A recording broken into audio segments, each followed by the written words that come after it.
Thierry Sudret, directeur Smart Grid ERDF.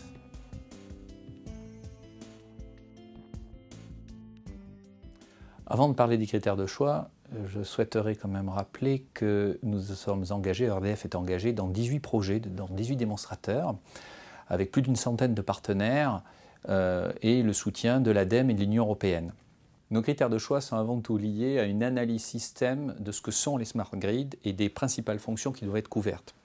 La gestion des réseaux, la supervision, la gestion et la facilitation de tout ce qui est flexibilité.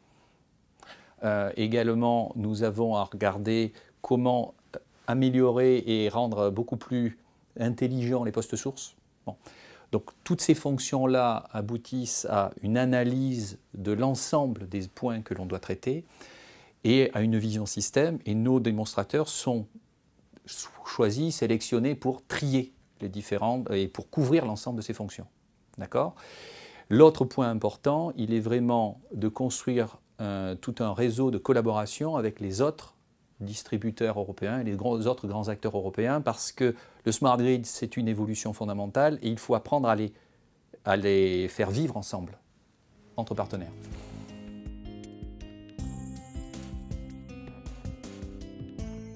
Les innovations les plus marquantes, en fait, il y en a de nombreuses. Il est difficile de répondre à ce genre de questions parce que ça dépend de l'angle d'attaque que l'on prend. Il n'y a pas une innovation marquante, ça dépend par rapport à quoi. Ceci étant, j'aurais envie de citer deux innovations. La première, c'est la gestion intelligente de tout ce qui est infrastructure de recharge de véhicules électriques pour limiter l'impact sur le réseau.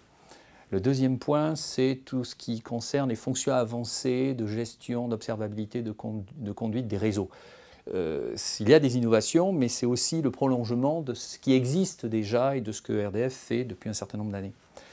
De manière plus fondamentale, j'ajouterai le CPLG3 et l'intégration globale de systèmes de comptage et des informations fournies par les systèmes de comptage dans la conduite et l'observabilité des réseaux. C'est un peu tôt pour tirer les enseignements et les résultats de l'ensemble des projets, mais d'ores et déjà, ce qu'on peut dire, c'est que certains projets ont donné des résultats probants et intéressants. J'en citerai 4. Watt et Edic sur la sécurisation de l'alimentation des îles en Bretagne. Il y a le projet Greenlease aussi, les projets Ventea et NiceGrid. Dans le projet Greenlease, des expérimentations ont permis d'avancer sur l'observabilité des réseaux et la mesure des effacements. Sur le projet NiceGrid, nous avons en particulier mis en place une expérimentation d'heures creuses méridienne liée à de la production photovoltaïque. Et sur le projet Ventea, nous testons les fonctions avancées réseau. Certaines technologies sont déjà sur le réseau. Le réseau français et les réseaux européens sont globalement smart sur la moyenne tension et nous avons des technologies qui sont largement diffusées pour la conduite en particulier.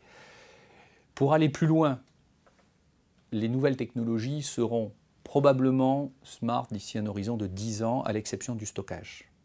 Mais le plus important, c'est que toutes ces technologies, on arrive à les faire fonctionner ensemble dans une vision système. Et pour le reste, rendez-vous en 2024.